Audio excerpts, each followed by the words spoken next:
Je veux des explications. Qu'est-ce qui s'est passé? Il y a eu une erreur d'attribution. On est désolé. C'est ça, oui. Et moi, qu'est-ce que je deviens? Ça va s'arranger. Je vais vous montrer le plan. Il ne reste que 3 bureaux libres pour votre service. Le 407, vous voyez ici, en face des toilettes, à côté du local de la photocopie.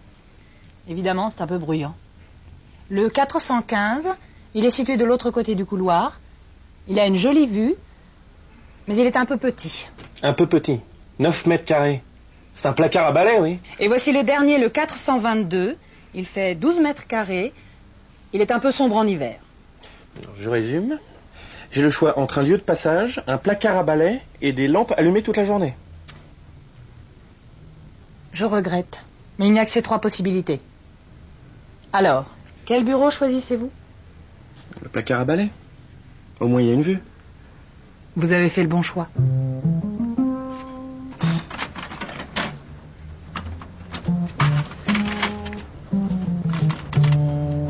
Ah, tu tombes bien. Je n'arrive pas à envoyer ce fax. Qu'est-ce qui se passe? Je ne sais pas, j'ai fait le numéro, mais ça se bloque. Tu l'envoies où? En Argentine. Évidemment. Tu n'as pas fait le 00. Pour l'étranger, il faut toujours faire le 00 avant le numéro. Tu sais pas encore ça? On en apprend tous les jours, chef.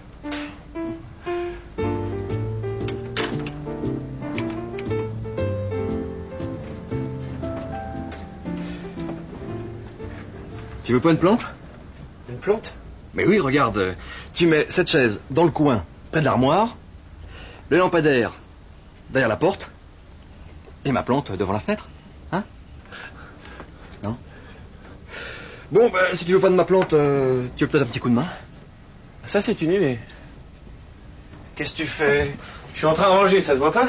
Mais te fâche pas, hein. Je peux t'aider? Puisque tu le proposes si gentiment, je monte sur la chaise. Tu me passes ces dossiers? Je vais les mettre au-dessus de l'armoire. Voilà. Bon, et moi, qu'est-ce que je peux faire? Je sais pas. Bon, bah s'il n'y a rien à faire, je retourne dans mon bureau. Non, attends. Tu vois la pile près de la table? Ce sont les nouvelles brochures. Si tu peux trouver un endroit. Ça va si je mets ce casier sous la fenêtre? Il est parfait pour les brochures. Puis on peut mettre cette superbe plante dessus. Ah bah tu vois. Bon, d'accord. D'accord.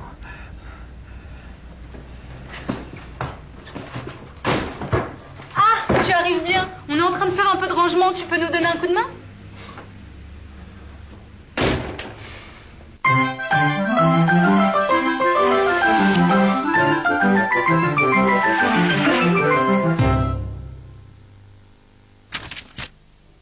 Bonjour.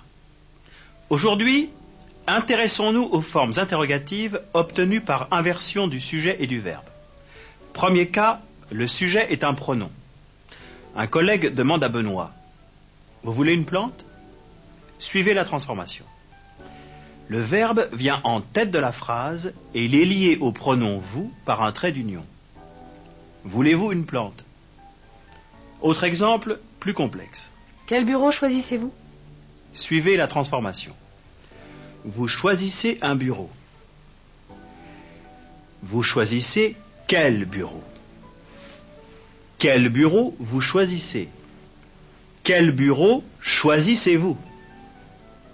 Deuxième cas. Le sujet est un nom. Dans ce cas, il n'y a pas d'inversion nom-verbe. Le nom reste à sa place et on ajoute un pronom pour faire l'inversion. Suivez la transformation.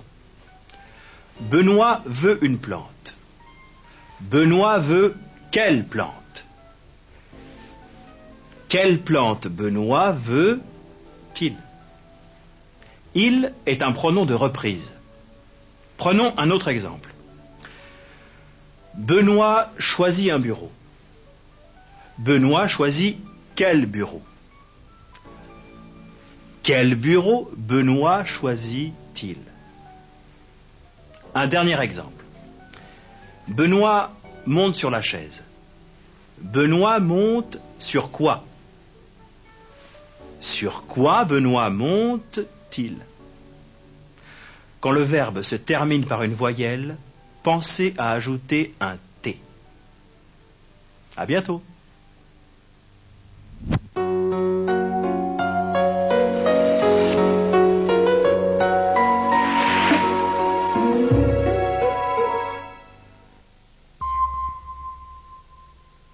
Je veux des explications.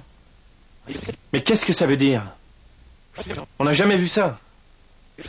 Ce n'est pas une façon de traiter les gens.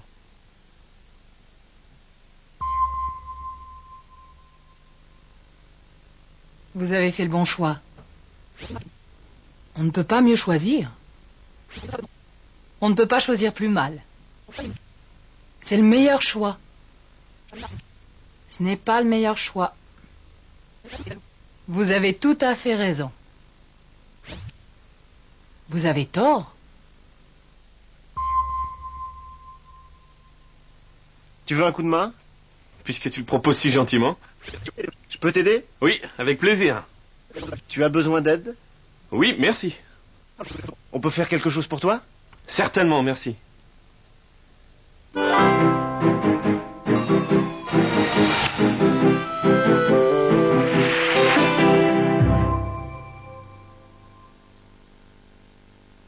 Pour être performante, une entreprise doit toujours chercher de nouvelles idées. Dans le Jura, on fabrique traditionnellement du fromage et en particulier du comté. Une vache, du lait, du fromage, jusqu'ici, rien de très innovant.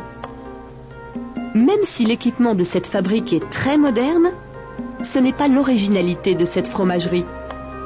Montée par de jeunes agriculteurs écologistes, elle n'utilise que des produits biologiques.